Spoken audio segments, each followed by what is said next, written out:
At work, tracking in horror what was happening some 4,000 kilometers away.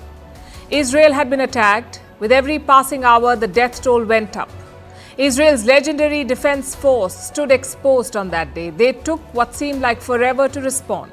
But once they started, they did not stop. It's been 32 days. They've been pounding Gaza, razing the strip and killing more than 10,300 people. In the early days, the world stood in support for Israel. But as the civilian casualties rose, the support eroded. Their biggest ally, America, has been calling for a humanitarian pause for a while. Finally, Prime Minister Netanyahu has said he is open to the idea. He's also hinted that Israel may occupy Gaza.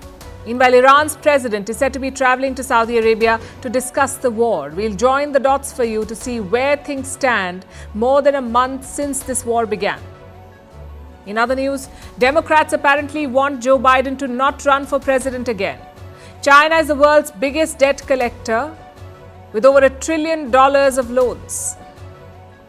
How the smog is choking brand India. How the Myanmar junta is in a fix. And is Tesla finally coming to India? All this and more coming up. The headlines first. Top US officials head to the Indo-Pacific. Secretary of State Antony Blinken and Defense Secretary Lloyd Austin will arrive in India on Friday to meet their Indian counterparts for the 2+2 dialogue. The visit comes as the US juggles conflicts in Europe, West Asia and the Indo-Pacific. After weeks of protests, Bangladesh hikes minimum wage for garment workers by 56%, but the unions have rejected it, saying they want 3 times this rise. Bangladesh's garment industry hires over 4 million people and accounts for 85% of its annual exports.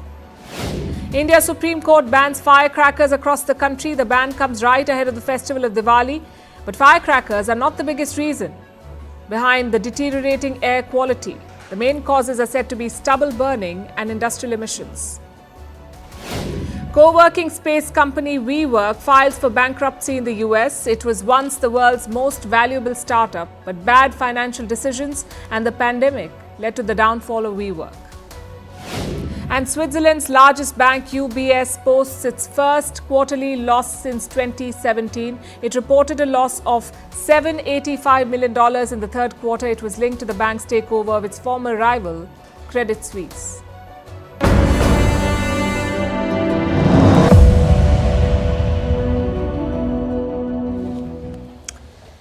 Day 32 of the Israel Hamas War. We have 2 big developments to report. But first, let's show you some pictures.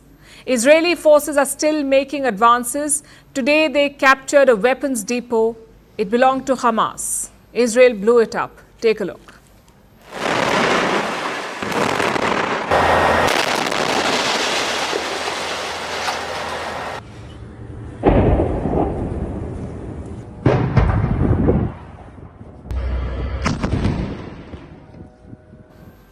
And this has been the trajectory. The US calling for a humanitarian pause, Israel rebuffing the calls and intensifying its operations. Last week, they surrounded the Gaza city. A major offensive was expected, but overnight, something shifted. Prime Minister Benjamin Netanyahu made a concession. He said Israel is open to quote-unquote tactical pauses. That's the first major development we want to tell you about. Listen to this. What they're proposing is a humanitarian pause. There will be no pause. As far as tactical little pauses, an hour here, an hour there, we've had them before. I suppose we'll check the circumstances. Tactical little pauses. A very carefully worded response. Prime Minister Netanyahu has been under immense pressure, as much from his allies as his critics. The civilian casualties have been mounting. Thousands of children have been killed in Gaza. Calls for a humanitarian pause have been growing louder. Until now, Netanyahu resisted them. He said no ceasefire until all hostages are released. But now he is offering small windows. You can call it a ceasefire, you can call it a pause. It basically means a halt in the Israeli attacks. And here's how it could play out in the battlefield. Military operations will be stopped only in some areas and only for a limited period of time. Such a pause could serve 2 purposes: delivering humanitarian aid and facilitating hostage rescue. And it won't be a first. Israeli forces have done this before. On the 20th of October, Netanyahu agreed to hold the fighting to facilitate the rescue of 2 American hostages.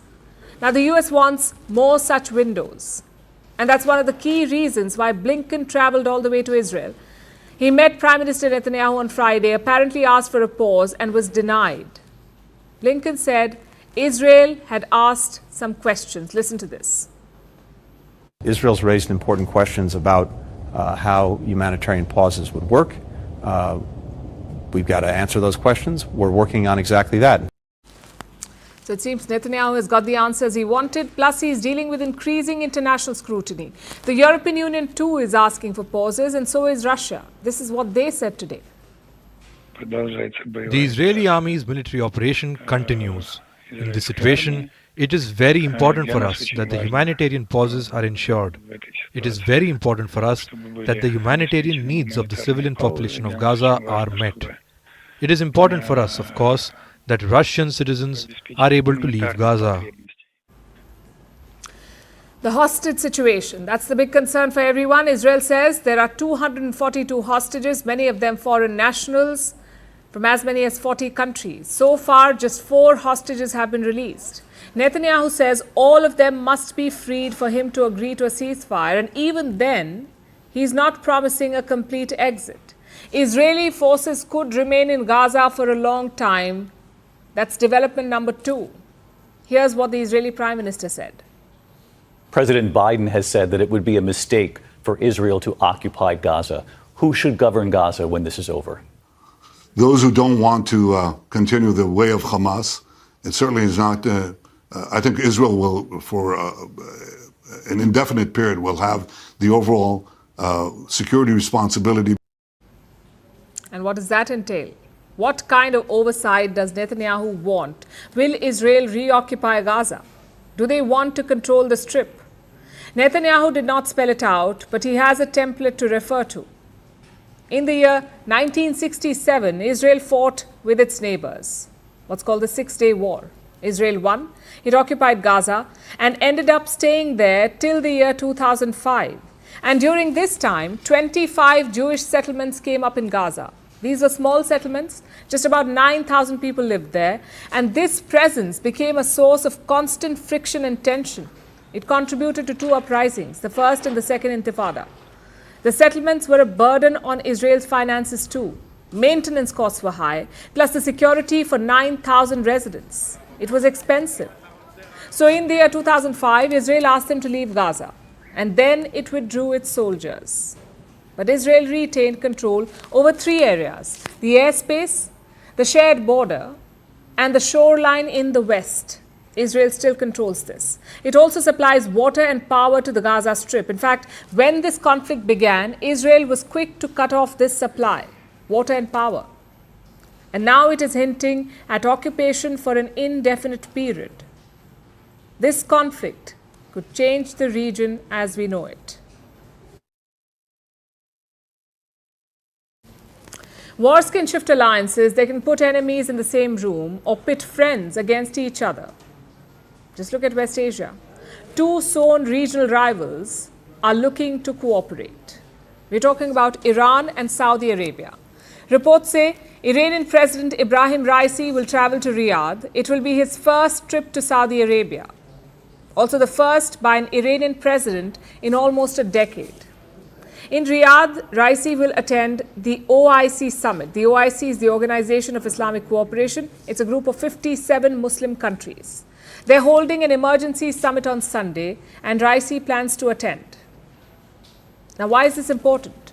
Like I mentioned, Iran and Saudi Arabia are rivals. Saudi Arabia is a Sunni kingdom. Iran is a Shiite republic. They represent 2 major sects of Islam, Shia and Sunni.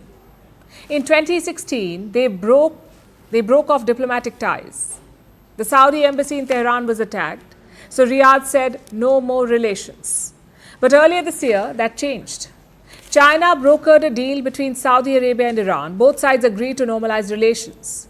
So this visit is the culmination of that effort. But the circumstances, not so good. Raisi would have preferred a better backdrop, certainly not a war in West Asia, but this is what he's got, a crisis visit. Perhaps a separate meeting with Crown Prince Mohammed bin Salman too. They have spoken on the phone. On the 12th of October, both leaders had a conversation, the Iranian and the Saudi leaders.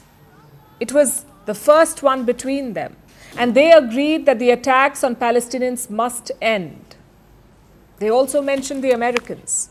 Both MBS and Raisi said the US green signal for Israel was dangerous.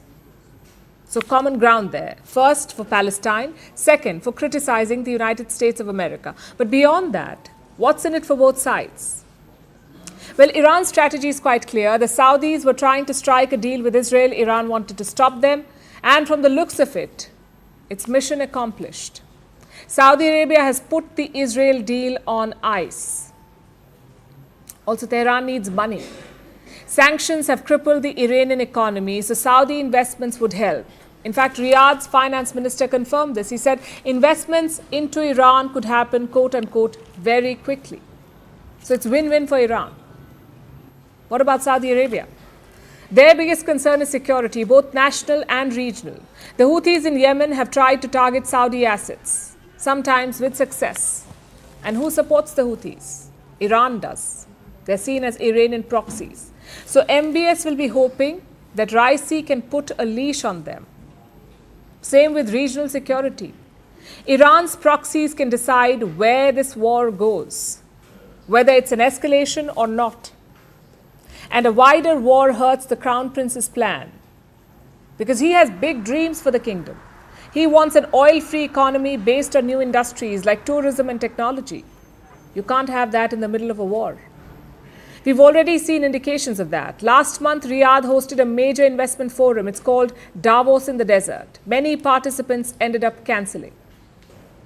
Plus, the overall mood was rather grim. So MBS wants to change all of that. He needs Iran to ensure that the region is stable, if not peaceful. Which brings us to the United States. West Asian stability was supposed to be their job. Let me take you back in history. After the 1960s, the US had a special policy in West Asia, the twin pillar policy. And these two pillars were Iran and Saudi Arabia. The US gave them money and weapons. In return, they protected American interests in the region. All that changed in 1979. After the revolution, Iran became America's enemy. So just one pillar was left, Saudi Arabia. That's when US policy entered another stage, that of a guarantor. Saudi Arabia faced challenges and threats from Tehran, so the US protected them. And even today, it's the same relationship. In fact, Riyadh wanted to expand that guarantee. They asked for a NATO-like treaty with Washington. It was one of their conditions for normalizing ties with Israel. But now all of that goes out of the window. West Asia seems to have lost trust in the US. And you can't blame them. Just look at America's struggle in Gaza. Biden is working overtime to get a humanitarian pause. He sent his Secretary of State. He sent his Pentagon chief. He flew down himself. And finally, he sent the Secretary of State again. Only then did Israel talk about a pause. It tells you that their clout has diminished.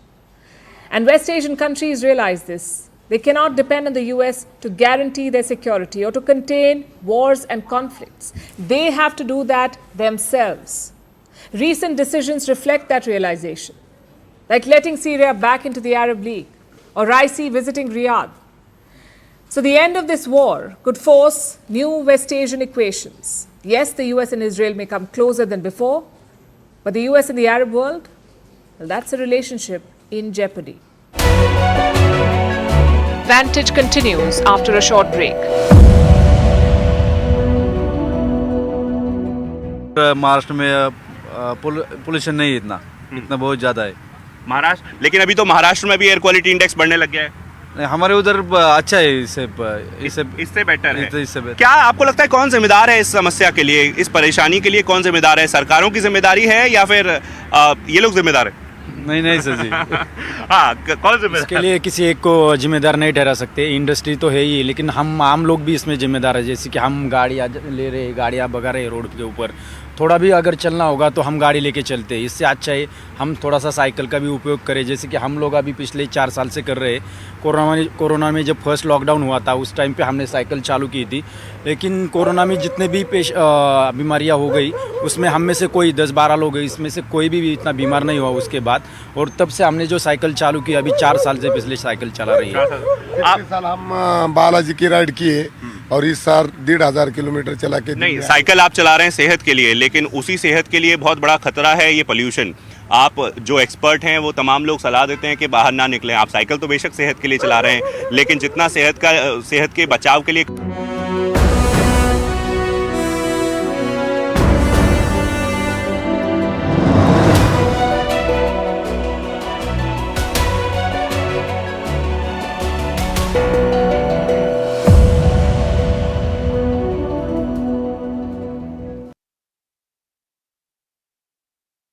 And speaking of relationships in jeopardy, Joe Biden's equation with American voters looks precarious. Next year is election year in America and things do not look good for the president. Let me show you the results of recent opinion polls. Voters in 6 battleground states were surveyed and they were asked to choose between Joe Biden and Donald Trump. And in 5 of these 6 states, Trump is leading. 5 out of 6. He's the more popular choice. It says a lot about the state of American politics. An incumbent president trailing a man who's been indicted 91 times. And while Halloween season may be over, this poll has left Democrats spooked. They want Biden to reconsider. It's just a polite way of saying, please step down. Don't run for president again. Make way for someone younger, someone who can rally the voters. You see, Biden won in 2020 because people wanted Trump out. But this time, they seem to want Biden out too, and not without reason. The biggest reason is the economy. Americans are unhappy with it. They're financially squeezed every month. Lifetime savings are at a record low. Credit card debt at an all-time high. The US may not have gone into a recession, but the sentiment is not positive. Then there's Biden's policy decisions, including his foreign policy. His presidency has seen 2 wars, one in Ukraine, another in Gaza. And this has divided his people. Some want the US to stop funding Ukraine. Others want the US to stop backing Israel. They want America to stop the war. He's turning a blind eye on everything, and he's only listening to the opinions that he likes. But I think as an American, we have freedom of speech, and we can say whatever we want to, and he should listen as the President of the United States. Enough is enough. It can't go on, and we need the White House. We need Biden to listen, because you can hear it out here. Everyone is out here. We're all here for one reason.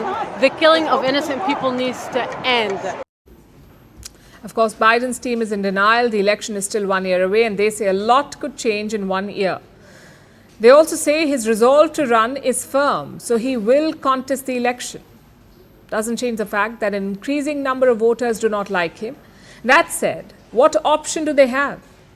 2024 is shaping up to be a 2020 rematch. On one side, there's Joe Biden, the incumbent president. His approval ratings are at 37%. His age is more than twice of that. On the other side is a former US president, Donald Trump. He faces 91 felony charges. He is dealing with 4 separate criminal charges. He's literally on trial right now in New York. Yet Trump seems to be the only choice for the Republican Party. His popularity seems to trump all of his legal mess. And Donald Trump knows that. He even compared himself to Nelson Mandela. I don't mind being Nelson Mandela because I'm doing it for a reason. I'm doing it for a reason. Doing it for a reason. We got to save our country from these fascists, these lunatics that we're dealing with. They're horrible people, and they're destroying our country. I talk about threats from within and threats from outside. So there you have it. The so-called land of freedom and democracy. It has 170 million voters, and they have a frustrating choice. They have to choose between 2 old white men. It's a rematch no one wanted. But this is a rematch that America is getting. As the country gears up for elections, the stakes are very high. Many are calling it the most consequential election since 1860. That's the year Abraham Lincoln was elected. We cannot predict how it will pan out, but for the world's first democracy, it's a bit of a shame.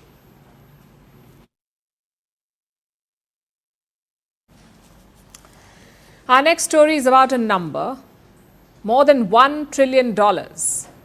That's what the developing world owes China, more than $1 trillion. And that makes China the world's biggest debt collector. One that loves cutting checks and piling on more debt on the developing world.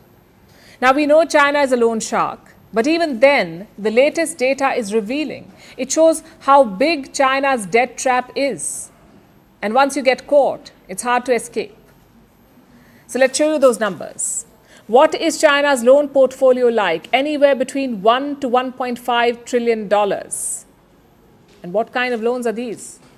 This includes bilateral lending, also loans for infrastructure projects like the Belt and Road Initiative. And who is China giving these loans to? There's a pattern to Beijing's lending. It targets countries in financial distress, especially in the global south. China is a major creditor for them. It gives more loans to such countries. 80% of China's loans to the global south fall in this category. They go to countries facing financial distress, 80% of the loans. But why does China do it? To exploit their situation, to extract a high interest rate. And there is no fixed number, no fixed rate of interest on these loans. There are just estimates. Economists say low-income countries usually pay an interest of about 2%. Now, for perspective, that's higher than what the World Bank charges. The World Bank charges an interest rate of 1.54%. China charges 2%. And this is plain robbery. And it doesn't end here. What happens when these countries default? Then they have to pay a penalty. And this is over and above the principal plus the interest, which is already high. And what is the penalty interest rate? Earlier, it used to be 3%. This was during the early years of the Belt and Road. But 2018 onwards, China changed this rate. From 3%, it shot up to 8.7%. That's almost 3 times higher. Now, let me explain this with a simple example. Imagine if a country borrowed $100 million. The annual interest rate at 2% will be $2 million. And if there's a default, the penalty rate is 8.7%, which means they'll owe at least $8.7 million extra. And this is on top of the original interest and the principal amount. But then again, our estimate could be wrong because there is little information about these loans. Their terms are shrouded in mystery.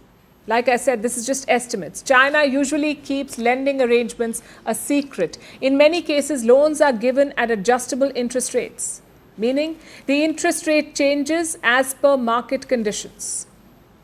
And in the last 2 years, interest rates have soared. So the loan bills of low-income nations have shot up. And this has led to a surge in bad loans. In the last 3 years alone, loans worth $78 billion turned sour. What happened to them? Some were renegotiated, others were written off. These defaults have forced Beijing to rethink. Chinese officials have tried to manage the situation. They've begun spending less on new projects. They've also ramped up emergency lending. In fact, let's look at China's lending in 2021. What was the share of emergency loans? More than 60%. While 30% of the loans went towards infrastructure projects. What do these numbers really tell you? China's massive lending operation is slowing down. When Xi Jinping launched the BRI, the lending spree allowed Beijing to expand its influence. But China took some risky gambles, very many of them. And now it's getting a reality check. This checkbook diplomacy is not sustainable, neither for China nor for the countries it has buried under debt.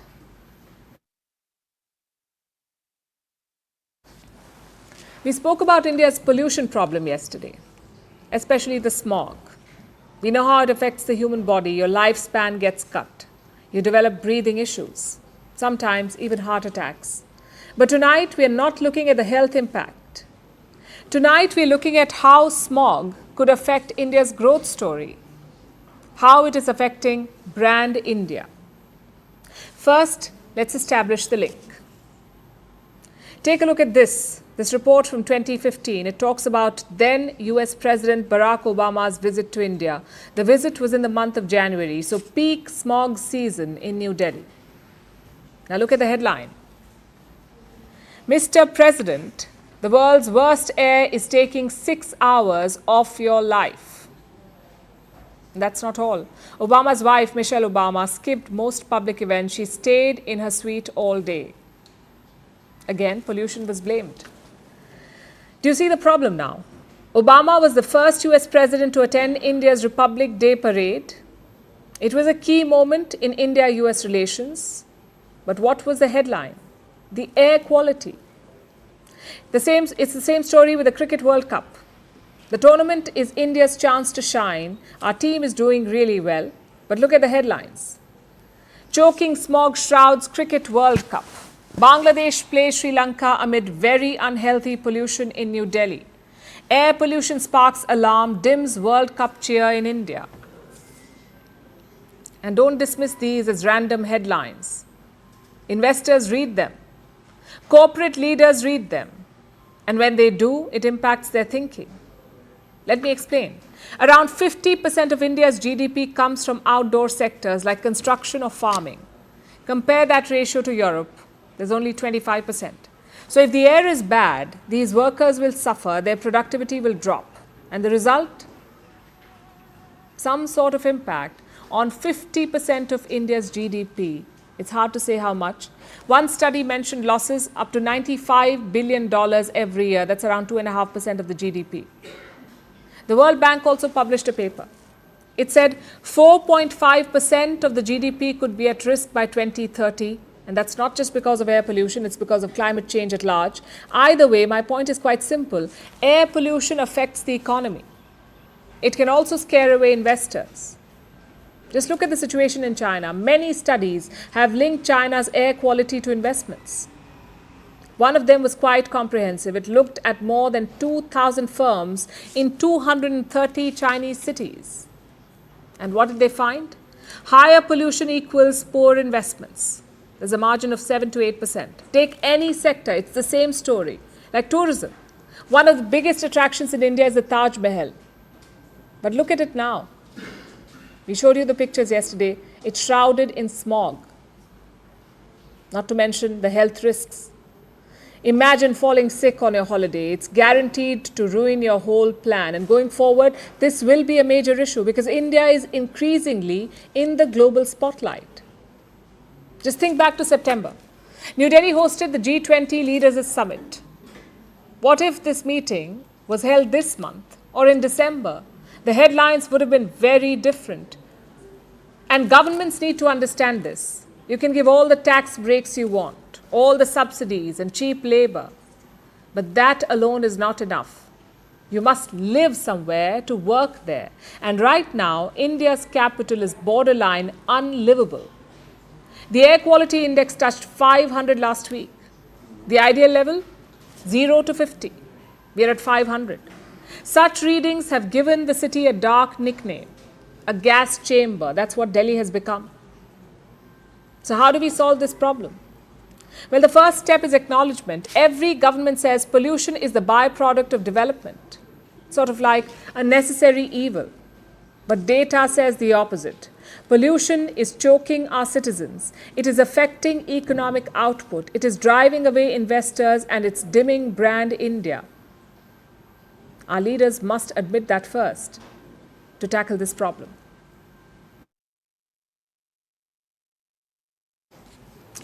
And here's something else that Indian leaders should realize. Our neighbors are exploring options like Bhutan. They're close to striking a border deal with China. Many say India is not in the loop. So what does Bhutan do? Make a royal visit.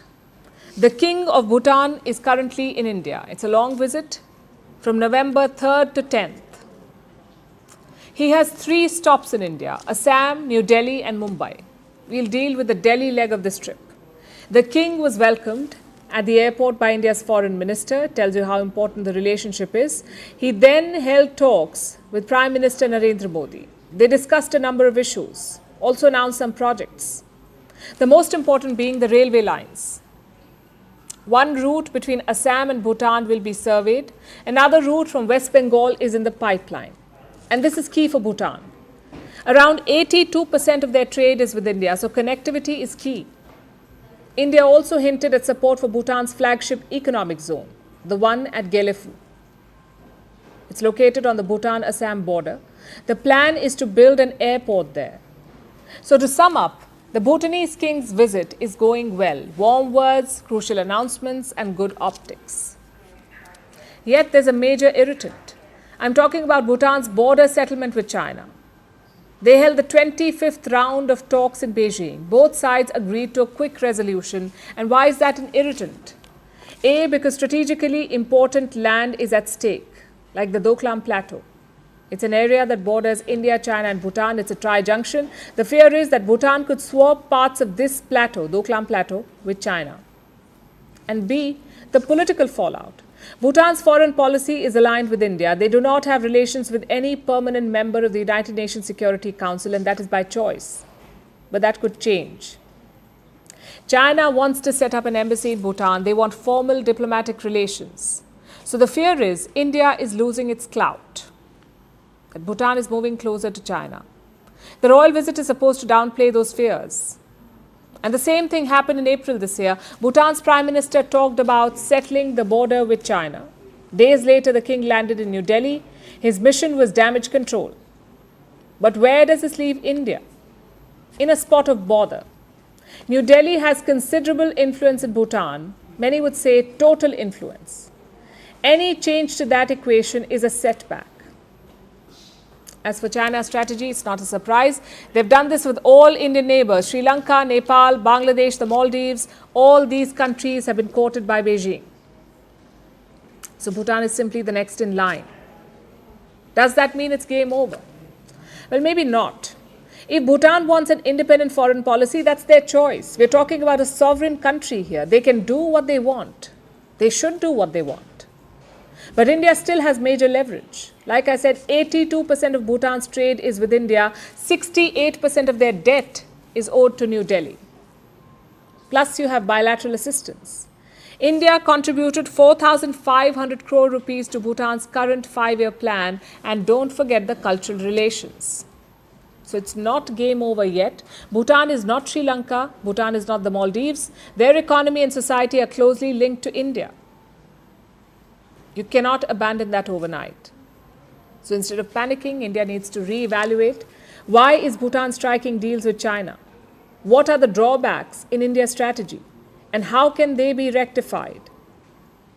We say the recent announcements are a good step, especially the railway lines. If India can build on that, China's influence can be contained. If not, Beijing could gain a foothold. And before you know it, it's a death trap. Vantage continues after a short break.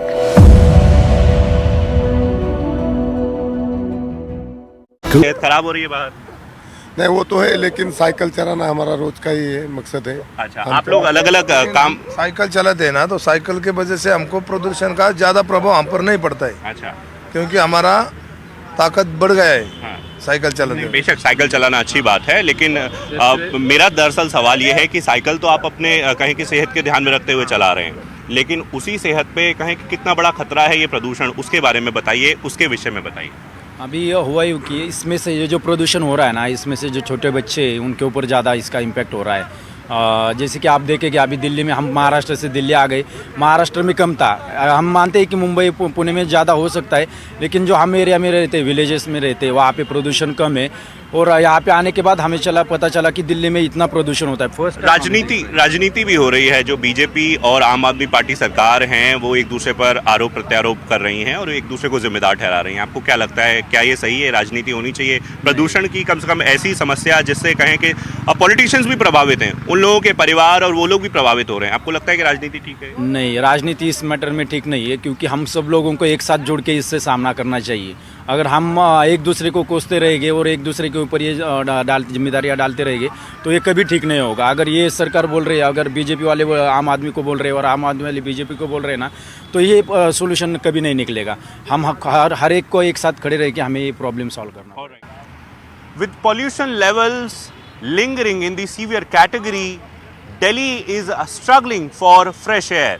I'm standing at Kartavya Path and behind me is the iconic India Gate. This spot has become a prominent spot to check the visibility, and as of today we have a better visibility. You can see India Gate in the backdrop where you are able to see India Gate from 200 meters, but on the other side we have Rashtrapati Bhavan. In fact, this is the Kartavya Path, and in fact you can get an idea of the visibility that Rashtrapati Bhavan, which in general days is visible from this particular spot, is invisible today.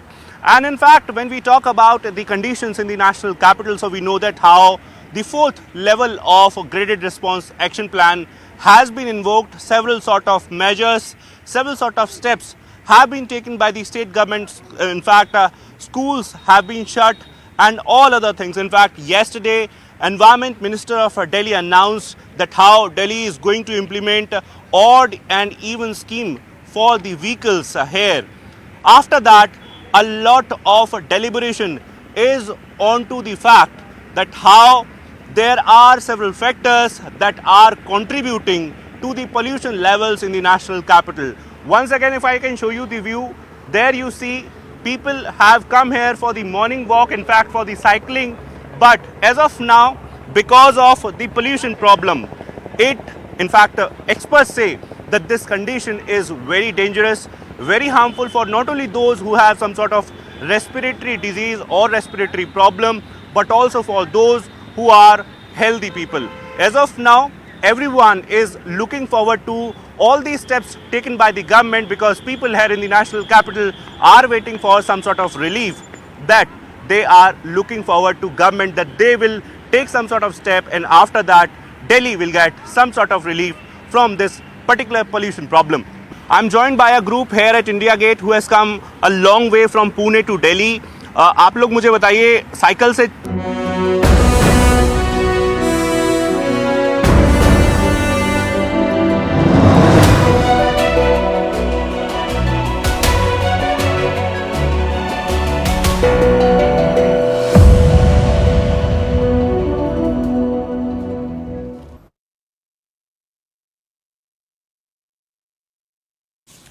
Before we begin the next story, here's a question for you. Where do you watch this show? Most likely on social media. And you form the majority of news consumers. 56% people get their news from social media. That's according to a new global survey. What's more, 85% are worried about disinformation and 87% believe it's hurting their country's politics. So the trend is clear. More people are going to social media to get news, even though they know that a lot of it may be fake. And this is not just a hot buzzword anymore, fake news.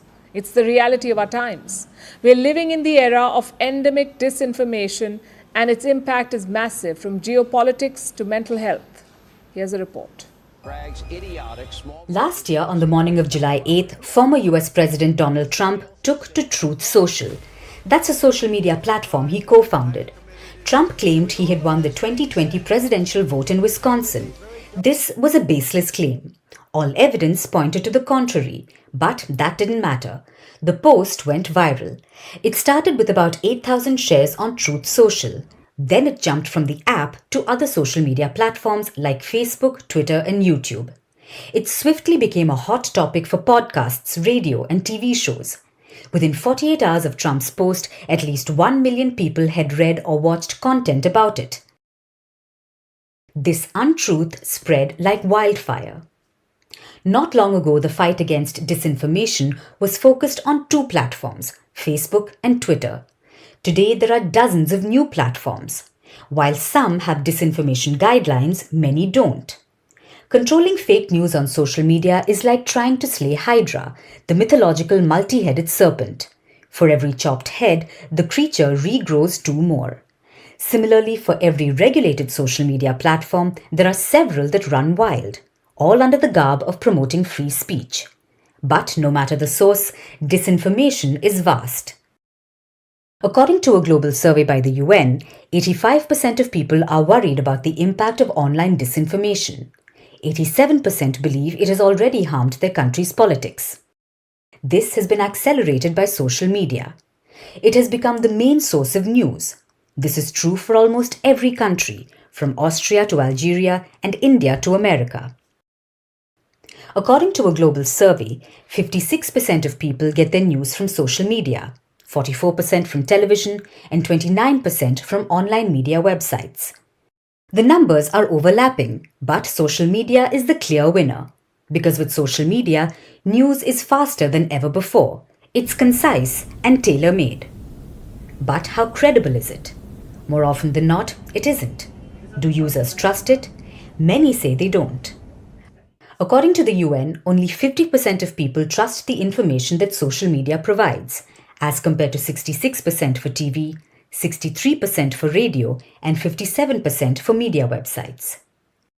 Tech giants know this. They know that hate speech and disinformation is pervasive on their platforms. Yet, when it's time to cut costs, the fight against fake news is not a priority.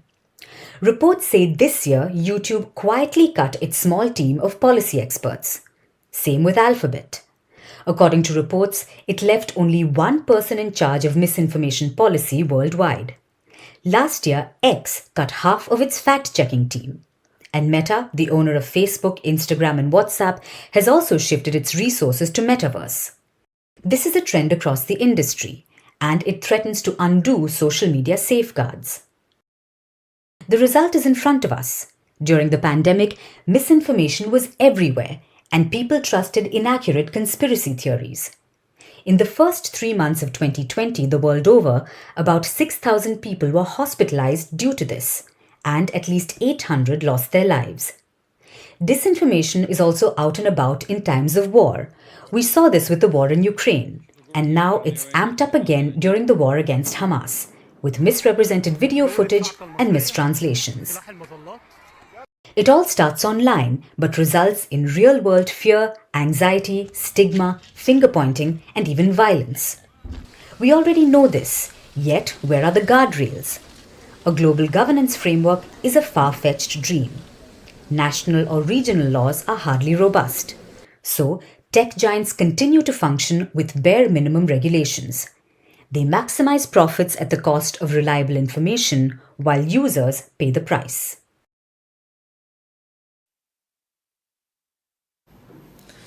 Now let's turn our attention to Myanmar, where the fires of rebellion seem to be spreading. On October 27, 3 rebel groups joined forces. They formed what they called the Brotherhood Alliance and began an offensive against Myanmar's military junta. The fighting started in the northeastern state of Shan, and now it has spread all across the country's north. The Rebel Alliance has found new partners along the way, like the PDF, that's People's Defense Forces. These are forces loyal to Myanmar's ousted government, the legitimate government. So basically, it's a free-for-all right now. Almost everyone seems to be taking up arms against the junta. And some truly believe it's a chance to oust the military dictatorship. The government loyalists are said to have about 65,000 troops. They're spread across the country, 65,000. The Brotherhood Alliance has 15,000. Together, they look like a formidable force. And they claim to be making gains. Yesterday, they said they took the city of Kolin. It's about 250 kilometers north of Mandalay, that is Myanmar's most populous city. And this is a significant shift because so far the fighting was concentrated in the east, far from the junta seat of power. But the loss of Kolin city would change things. It would be a major setback for the junta and a morale boost for the rebels. And this comes amid another set of reports. Another blow to the military dictatorship. They apparently lost a colonel on Sunday. He was in charge of a light infantry division, allegedly killed by the rebels in Shan state. And it looks like these losses have jolted the junta. The generals held an emergency meeting today to find a way to stop the rebel offensive. Now you may be thinking, has the spark been lit? Is this finally Myanmar's moment of reckoning? Will the junta be defeated by democracy-loving rebels? If only this were the movies. When you look closer, something seems wrong here. Peel back the layers and you'll find something rotten. Looks like China is playing a game in Myanmar and using the different factions in the country as pawns. Let me explain this. Last week we told you about China's interest in the region. Beijing wants to expand its Belt and Road Initiative. It wants to build something called the China-Myanmar Economic Corridor. Part of this project involves a railway line connecting China's southern Yunnan province with the Bay of Bengal. Now, on the face of it, China is concerned about the safety of this project. In public, Beijing seems to be calling for peace. It has been sending senior ministers to Myanmar since the rebel offensive began, and it has offered to mediate an end to the fighting, like it has done in the past. It has also expressed concern for its citizens, both in Myanmar and at the border. China is paying close attention to the conflict situation in northern Myanmar, expresses strong dissatisfaction with the escalation of the armed conflict and the casualties caused to Chinese personnel, and has lodged solemn protest with relevant parties. China once again demands that all parties involved in the conflict in northern Myanmar immediately cease fire and take realistic measures to prevent any incidents that endanger the lives and property of people in China's border areas from happening again. China will take necessary measures to safeguard the lives and property of its citizens. And there are reports of Chinese casualties, 1 dead and 2 injured. Apparently, an artillery shell from the junta missed its target and landed in China. But there's more to this, more to China's role. You see, the BRI project was coming along slowly. Then the rebel attack began. And guess what happened next? Myanmar has invited bids for the last leg of the BRI project. Think about it. Amid this fighting, the junta suddenly remembers it has to build a port. Are these two things unrelated, especially considering China's ties with the rebel groups? Many of these rebels in the Shan state have close ties to China's security establishment. They've been protected by Beijing for years, and they get their weapon supplies from China. So how could China not know in advance about a rebel uprising of this magnitude? And if they did, why did they not warn their pet junta in Myanmar? As things stand, the fighting puts China's BRI railway at risk, but it has also pushed the railway line closer towards completion. All China needs to do now is tell the rebels to stop. So its project is no longer at risk, and it walks away looking like a peacemaker. As I said, the more you dig, the more rotten all of it appears.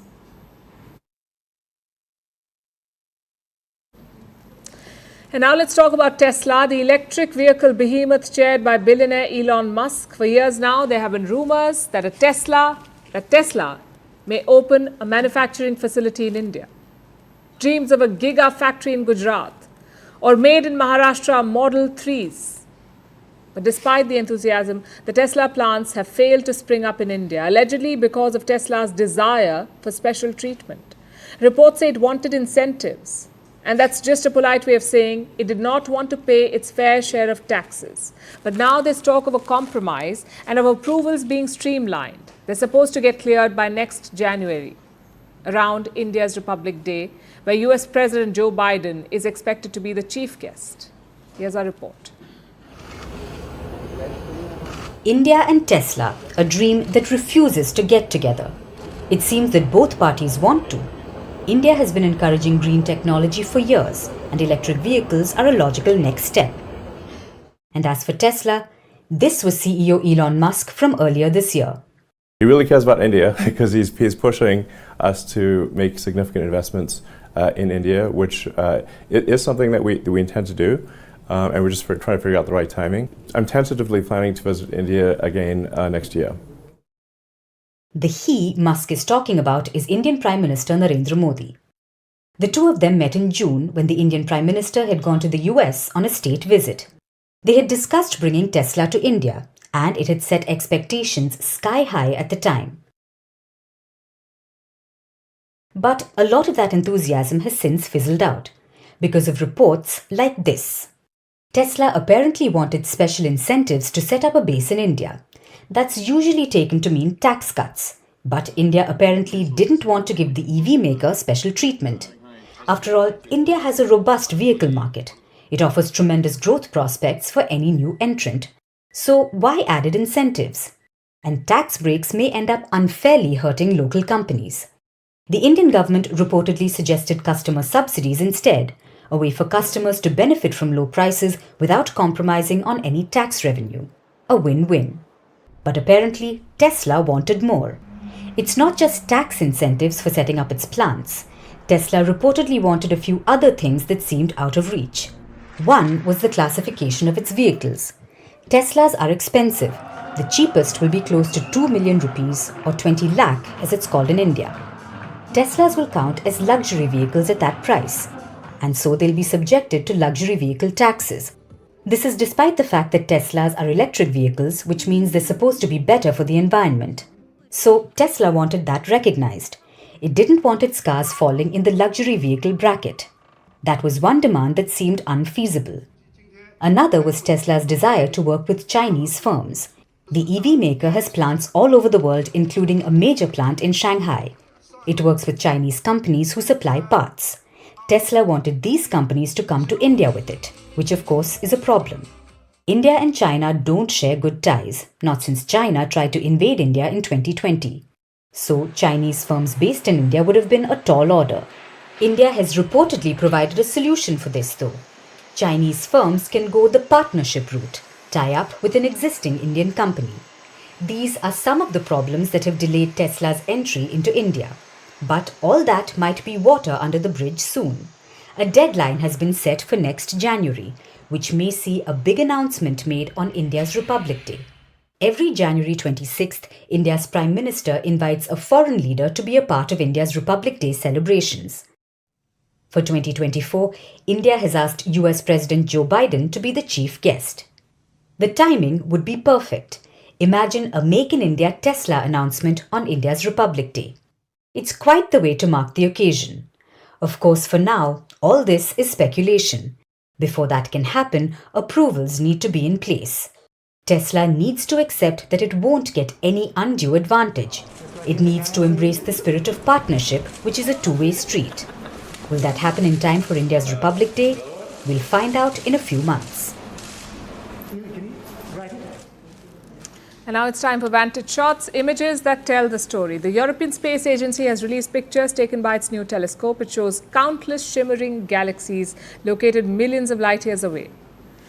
Staying with space, a portrait of William Shakespeare was sent to the edge of space. It is to mark the 400-year anniversary of his first published works. And in Britain, King Charles opened the new session of Parliament, delivering the first King's speech in 72 years. Finally, we're taking you back in history. On this day in 1917, the Bolsheviks, led by Lenin, took power in Russia. Lenin became the leader of the world's first communist state. This was followed by a civil war. Lenin's Red Army eventually won, establishing the Soviet Union. We're leaving you on that note. Thanks for watching. We'll see you tomorrow.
Pray be seated.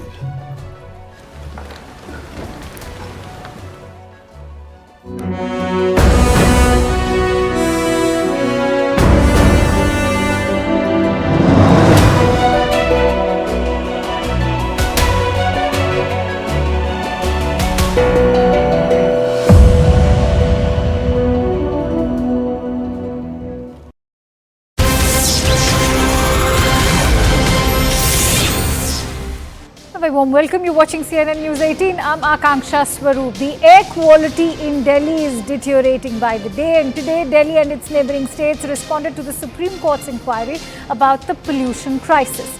Delhi has outlined the implementation of measures such as the odd-even rule, even grab 4 to control pollution. In response, the Supreme Court has stressed the urgency of tackling stubble burning, which is adversely affecting the city's air quality, especially for children.